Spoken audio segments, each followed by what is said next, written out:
ஓட்டு போட்டு முடிச்ச கையோட தான் அம்மாவை கழட்டி விட்டு த்ரிஷா விஜயோடு சேர்ந்து செஞ்ச காரியம் இது நம்ம லிஸ்ட்ல இல்லையே அப்படிங்கிற இந்த டாபிக் தான் இப்போ முழுக்க முழுக்க ட்ரெண்ட் ஆகிக்கிட்டு இருக்கு. அப்படி என்ன நடந்துச்சு அப்படிங்கிறத பற்றி தான் இந்த வீடியோவில் நம்ம டீட்டெயிலாக வந்து பார்க்க போகிறோம். அதுக்கு முன்னால் நம்ம சேனலை சப்ஸ்கிரைப் பண்ணாமல் இருந்தீங்கன்னா மறக்காமல் சப்ஸ்கிரைப் பண்ணிக்கோங்க. அப்போ தான் நம்ம சேனலில் போடக்கூடிய டெய்லி அப்டேட்ஸ், காசிப், கிசு இது எல்லாத்தையும் நீங்கள் உடனுக்குடனே வந்து தெரிஞ்சுக்க முடியும். ரைட், இப்போ மெயின் மேட்டருக்கு வந்து வரலாம். ஏப்ரல் 23 தமிழ்நாடு முழுக்க மிகப்பெரிய அதிர்வலையும் பரபரப்பு இருந்துச்சு அப்படின்னே வந்து சொல்லலாம். ஏன்னா வரலாற்றில் இதுவரைக்கும் பதிவாகாத ஓட்டு வந்து பெர்சன்டேஜ் வந்து பதிவாயிருக்கு. கிட்டத்தட்ட 85% வந்து பதிவாயிருக்குன்னு வந்து சொல்லப்படுதுங்க. அதே நேரத்தில் ஃபாரின்ல இருந்து அந்தந்த ஊருக்கு வந்து விரைந்து போகிறவங்க ஏகப்பட்ட பேர் வந்து பார்த்தோன்னா கிளம்பி வந்து போக ஆரம்பித்தாங்க. இன்னும் சொல்ல போனால் சென்னையில இருந்து மட்டும் கோயம்பேட்டில் வந்து பஸ் ஏறினவங்க கிளாம்பாக்கத்துக்கு போய் சேர்றதுக்கே, அதாவது நைட்டு 11 மணிக்கு கோயம்பேட்டில் பஸ் ஏறினவங்க காலையில் 5 மணிக்கு வந்து முழிச்சு பார்த்தா கிளாம்பாக்கத்தில் தான் இருந்திருக்காங்க. அந்த லெவலுக்கு வரலாறு காணாத அளவுக்கு ஃபுல் டிராஃபிக் ஜாம். ஏன்னா ஓட்டுக்கு வந்து பார்த்தோன்னா திருவிழா மாதிரி வந்து கொண்டாட ஆரம்பிச்சாங்க. அதுக்கு மூல காரணம், முக்கிய காரணம் யார் அப்படின்னா விஜய் தான். ஏன்னா விஜயினுடைய இதுக்கு முன்னாடி மாறி மாறி திமுக, அதிமுக அப்படின்னு வந்து இருந்தது. அவங்களும் ரொம்ப சலிப்பான மனநிலைமையில இருந்தாங்க. ஒன்று இவங்க ஆட்சிக்கு வருவாங்க, இல்லை அவங்க ஆட்சிக்கு வருவாங்க. இதான 2 காலங்காலமா மாறி நடக்குது அப்படின்னு. ஆனா இந்த எலெக்ஷன்ல விஜய் வந்து ஒரு மிகப்பெரிய கேம் சேஞ்சரா வந்து உள்ளுக்குள்ள வந்திருக்காரு. இன்னும் சொல்ல போனா கிங் மேக்கர்னு வந்து சொன்னா கூட ஆச்சரியப்படுறதுக்கு எதுவுமே வந்து இல்லை. அடுத்து அதிமுக ஆட்சி அமைக்கணுமா, திமுக ஆட்சி அமைக்கணுமா அப்படின்னு வந்து முடிவு பண்றது வந்து யார் அப்படின்னா விஜயோட கையில இருக்குன்னு சொல்லலாம். அந்த லெவலுக்கு விஜய் வந்து கணிசமான இல்ல, பெரும்பாரியான ஓட்டுகளை வந்து பிரிப்பாரு அப்படின்னு கருத்து கணிப்புகள் எல்லாமே வந்து பார்த்தோன்னா வந்து சொல்லப்படுது. அது நம்ம கண்கூட எல்லாமே வந்து பார்த்துக்கிட்டு இருக்கோம். மற்ற கட்சிகள் எல்லாமே வந்து கூடுற கூட்டமெல்லாம் வந்து ஓட்டாகாது அப்படின்னு வந்து சொன்னாலும் உள்ளுக்குள்ள அள்ளு விட்டு போயிருக்காங்க அப்படின்னு தான் வந்து சொல்ல முடியும். சரி, இதெல்லாம் ஒரு பக்கம் இருக்கக்கூடிய சூழ்நிலையில நடிகை த்ரிஷா, அதாவது இப்ப தலை காலையில வந்து பார்த்தோன்னா ஓட்டு போட வந்தது பெரிய வைரல் ஆச்சு. வழக்கம் போல அந்த மனுஷன் தன்னுடைய ஜனநாயக கடமை, என்னுடைய அதிகபட்ச அரசியலே ஓட்டு போடுறது அப்படின்னு சொல்லிட்டு போயிடுவாரு. அதனால தளபதி, அதாவது தலையோட ஓட்டு தளபதிக்கு தான் வந்து இருக்கு அப்படின்னு ஒரு பக்கம் வந்து பார்த்தோன்னா கொண்டாட வந்து ஆரம்பிச்சாங்க.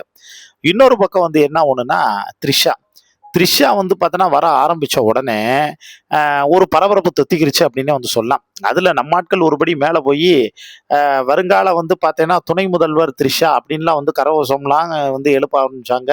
அதுக்கப்புறம் அப்படியே வந்து கூவ ஆரம்பிச்சாங்க அப்படின்னே வந்து சொல்லலாம். அதை பார்த்து த்ரிஷாவுக்கு ஒரு செகண்ட் ஷாக்கிங்கு. த்ரிஷாவோட அம்மாவே லேசா வந்து பார்த்தோன்னா சிரிச்சிட்டாங்க அப்படின்னே வந்து சொல்லலாம்.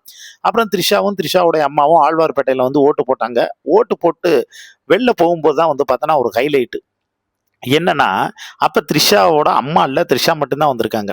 த்ரிஷா வந்து பார்த்தோன்னா உள்ள கார்ல ஏறி உட்கார போறதுக்கு முன்னாடி நீங்க யாருக்கு ஓட்டு போட்டீங்க, இந்த எலெக்ஷன் இதுன்னு வந்து கேட்கும்போது வைக்கும்போது, நான் என்னுடைய ஜனநாயக கடமையை வந்து பார்த்தோன்னா செய்ய வந்தேன் அப்படின்னாங்க. அப்புறம் ஆட்சி மாற்றத்தை பத்தி அவங்கள்ட்ட வந்து கேட்கப்ப நடக்கிறது எல்லாமே வந்து தானா நடக்கும் அப்படிங்கிறது மாதிரி சொன்னதோட மட்டும் வந்து இல்லாம, அவங்க அவசரமா கார்ல ஏறி உட்கார கார்ல என்ன பாட்டு வந்து ஓடுது அப்படின்னா, கில்லி படத்துல அர்ஜுனர் வில்லு, ஹரிச்சந்திரன் சொல்லு, எதிரிய வெல்லு அப்படின்னு விஜயனுடைய சாங் வந்து பார்த்தோன்னா ஓட ஆரம்பிக்குது.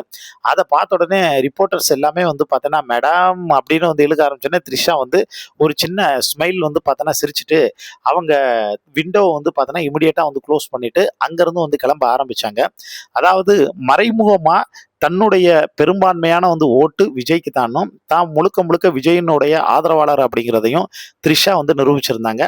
அது எல்லாத்தையும் வந்து தாண்டி இப்ப விஜய், சங்கீதா 2 பேரும் வந்து பார்த்தோன்னா சேர போறதில்ல அப்படிங்கிறது 100க்கு 95% வந்து உறுதியாயிடுச்சு. ஏன்னா சங்கீதா இப்ப சேரணுங்கிற மனநிலைமையில இருந்தாலும் விஜய் ஏத்துக்கக்கூடிய மனநிலைமையில இல்லைங்கிறத நிதர்சனமான வந்து உண்மை. அதுக்கு காரணம் சங்கீதா வந்து சிலருடைய பேச்சை வந்து கேட்டு இந்த சமயத்துல தான் விஜய் வந்து பார்த்தேன்னா எமோஷனலா பிளாக்மெயில் பண்ணி தான் நினைச்ச காரியத்தை வந்து முடிக்க முடியும்னு அவங்க சில கிறுக்குத்தனமான விஷயங்கள் வந்து பண்ண போய் அது சொந்த செலவுல சூனியம் வச்சு அவங்க வாழ்க்கைக்கே ஒரு பெரிய பேக் ஃபயர் ஆயிருக்கு அப்படின்னே வந்து சொல்லலாம். ஏன்னா எஸ்.ஏ. சந்திரசேகர் பேட்டியில தெளிவா சொல்லும் போது, எப்பயோ பேசி முடிக்கப்பட்ட ஒரு விஷயத்த விஜயினுடைய இந்த அரசியல் சூழ்நிலையில கரெக்டா பார்த்து வந்து விடுறாங்க அப்படின்னா இது எவ்வளவு பெரிய வன்மம், இது எவ்வளவு பெரிய துரோகத்தோட உச்சம். அதுவும் சங்கீதா அதை செய்வாங்கன்னு எதிர்பார்க்கவே இல்லை அப்படின்னு வந்து சொன்னது இப்போ ஒட்டுமொத்த விஜய் ரசிகர்கள் மத்தியில பெரும் அதிர்ச்சியையும், அதே சமயத்துல சங்கீதா மீது வச்சிருந்த ஒரு மரியாதை எல்லாமே வந்து போய் ஒரு வெறுப்புணர்வை வந்து காட்ட ஆரம்பிச்சிருக்கு அப்படின்னே வந்து சொல்லலாம். விஜய்க்கு எதிரா நெகட்டிவா புனையப்பட்ட அத்தனை கமெண்ட்ஸும் சரி, அத்தனை விமர்சனங்களும் சரி, விஜய்க்கு ஆதரவா பாசிட்டிவா வந்து மாறி, இப்ப பெருவாரியான ஓட்டுகளா வந்து மாறியிருக்கு அப்படின்னே வந்து சொல்லலாம். இது எல்லாத்தையும் தாண்டி த்ரிஷா வந்து தனிமையா இருந்தாலும் சரி, இல்ல கிரவுடா இருந்தாலும் சரி, எப்பயுமே தளபதியோட தான் வந்திருக்காங்க. தளபதியோட நெனப்புல தான் வந்து இருக்காங்க. எங்க எதிர்காலம் எங்க சின்ன அண்ணியாரு அப்படிங்கிற ரேஞ்சுக்கு இன்னொரு பக்கம் நம்ம ஆட்கள் நெட்டிசன்கள் எல்லாம் வந்து போட்டு தாளி தாள்னு தாளிச்சுட்டு தான் வந்து வர்றாங்க. இத பத்தி உங்களுக்கு தோணக்கூடிய கருத்துக்கள கீழ இருக்கக்கூடிய கமெண்ட் பாக்ஸ்ல மறக்காம மென்ஷன் பண்ணுங்க.